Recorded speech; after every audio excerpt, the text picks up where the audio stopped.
السلام علیکم ورحمۃ اللہ وبرکاتہ۔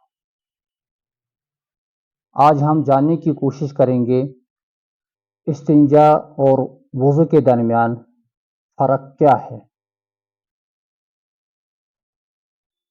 استنجا کہتے ہیں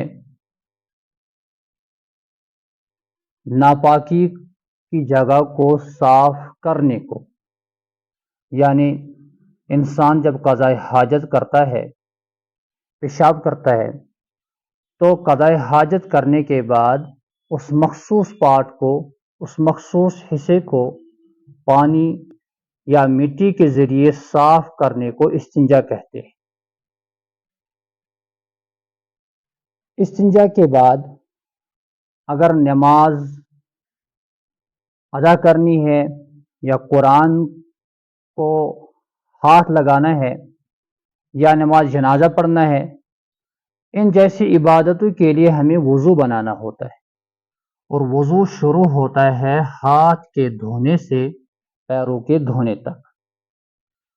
وضو اور استنجا میں فرق یہ ہے کہ کسی شخص کو اگر پہلے سے استنجا بنا ہوا ہے، ابھی اس نے وضو نہیں بنایا، پھر 4-5 گھنٹے کے بعد اس سے وضو بنانے کی ضرورت پڑی، کیا وہ پھر سے استنجا کرے گا؟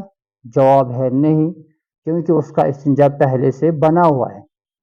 استنجا تب کرنا پڑتا ہے جب انسان قضائے حاجت کرتا ہے، پھر اس مخصوص حصے کو صاف کرنے کے لیے پانی استعمال کرنا پڑتا ہے، تو اسی کو استنجا کہتے ہیں۔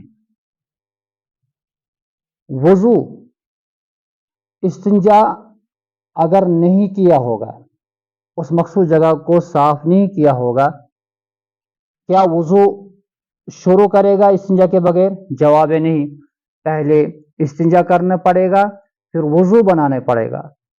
ایک شخص کو استنجا بنا ہوا ہے اور وضو بھی ہے، پھر بعد میں اس کا وضو ٹوٹ گیا ایک چیز سے، وہ ہے انسان کے جسم سے ہوا کا خارج ہونا، اس سے وضو ٹوٹ جاتا ہے، البتہ استنجا نہیں ٹوٹتا ہے۔